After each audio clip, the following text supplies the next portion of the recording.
नमस्कार, भारत बुलेटिन में आपका स्वागत है। मैं हूं आपकी सतंगता। चलिए बढ़ते हैं खबर की ओर। निवाड़ी जिले में भीषण सड़क हादसा, ट्रक में आग लगने से जीजा साले जिंदा जले, दोनों की हुई मौत। पुलिस जांच में जुटी। निवाड़ी जिले में एक डंपर ट्रक के टकराने से दोनों में लगी आग इतनी भयंकर थी कि ट्रक की केबिन में सो रहे ड्राइवर व क्लीनर आग में जिंदा जल गए र उनकी दर्दनाक मौत हो गई। ट्रक सड़क किनारे खड़ा था पीछे से तेज रफ्तार से आ रहे डंपर ने जोरदार टक्कर मारी, जिसमें दोनों में लगी आग।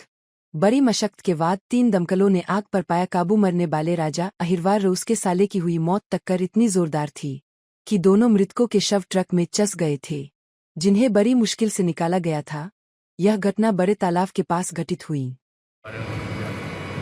कल 27-28 की मध्य रात्रि में पुलिस को सूचना मिली कि एक डंपर में आग लग गई है। पुलिस मौके पर पहुंची तो वहां पर देखा कि एक ट्रक के कैबिन में बहुत भीषण आग लगी हुई थी।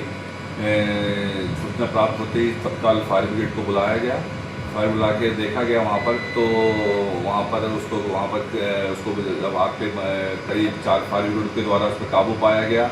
जब उसको खोल के क्रेन की मदद से देखा गया तो उसमें 2 व्यक्तियों के शव थे। जब जानकारी प्राप्त हुई कि जो ये ट्रक था जिसमें मृतक था, वो मृतक दमोह नरसिंहपुर से पारीक्षक तरफ जा रहे थे। तो ये जो अपना पीजी कॉलेज निवाड़ी है, वहाँ पर एक ट्रक सामने खड़ा हुआ था, जिसने लापरवाहीपूर्वक अपने ट्रक को बीच में वहाँ खड़ा कर रखा था।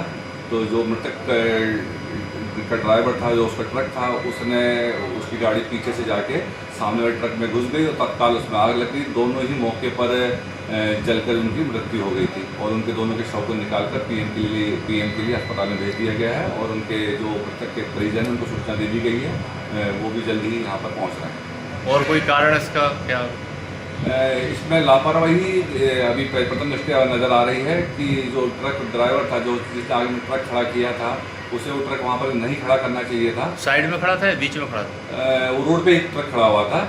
ना ही उसके द्वारा कोई रेड लाइट वगैरह नहीं लगाई थी, रेडियम वगैरह नहीं लगाई थी, जिससे कि मालूम पड़े कि ना वहाँ ट्रक खड़ा हुआ है। क्योंकि वो काफ़ी रात में भी काफ़ी वहाँ पर आवागमन रहता है और इसकी वजह से ही ये दुर्घटना हुई है। बुंदेलखंड क्षेत्र भारत के सबसे ज़्यादा पिछड़े 2-3 इलाकों में से एक है।